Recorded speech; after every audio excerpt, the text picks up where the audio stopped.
রাঙামাটির সাজেক পর্যটন কেন্দ্র থেকে ফেরার পথে পর্যটকবাহী জিপ উল্টে 10 পর্যটক আহত হয়েছেন। শনিবার সকালে সাজেক থেকে খাগড়াছড়িতে ফেরার পথে হাউসপাড়ায় তাদের বহনকারী জিপ গাড়িটি নিয়ন্ত্রণ হারিয়ে এই দুর্ঘটনা ঘটে। আহতরা সবাই ঢাকার ধামরাইলের বাসিন্দা।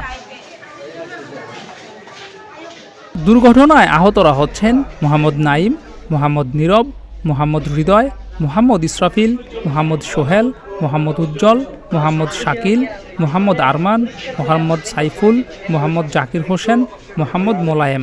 আহতদের মধ্যে জাকির, আরফান, সবুজ, সাইফুল এবং উজ্জ্বলের অবস্থা গুরুতর।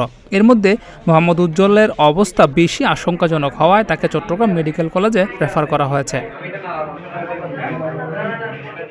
নারায়ণগঞ্জ থেকে আসা পর্যটক মোহাম্মদ ইমাম হোসেন জানিয়েছেন, সাজেক থেকে ফেরার পথে আমাদের সামনে থাকা জিপগাড়িটি হঠাৎ উল্টে যায়। প্রায় 10 থেকে 15 ফুট নিচে খাদে পড়ে যায়। পরে আমরা এবং সেনাবাহিনী মিলে উদ্ধার করে আমাদের গাড়িতে করে খাগড়াছড়িতে সদর হাসপাতালে নিয়ে আসি তাদের।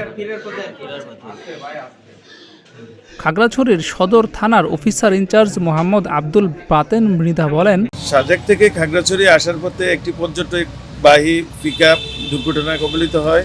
এটি সাজেক থানা অধীনে জানতে পেরেছি। পিকআপে 10 জন পর্যটক ছিল, সকলেই কম বেশি আহত হয়েছে। এর মধ্যে একজনের অবস্থা গুরুতর অবস্থায় আহত ব্যক্তিকে চট্টগ্রাম মেডিকেল কলেজে রেফার করা হয়েছে।